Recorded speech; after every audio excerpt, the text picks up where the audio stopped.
Guys, sino nakakakilala sa bahay na to? Familiar ba kayo?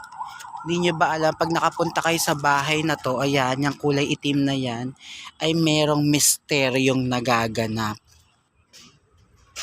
So malapit na po tayo sa misteryosong bahay at tinatawag nila itong The Dizzy House.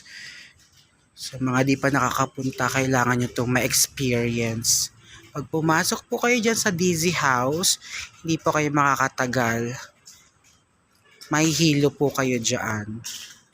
Literal na mahihilo kayo sa loob niyan. Ayan po yung pinaka-close up niya sa loob. Ang mga gamit nakatagilid. Ayan po. Kaya punta na kayo dito sa Antipolo, sa Cloud9, sa Dizzy House para ma-experience ninyo.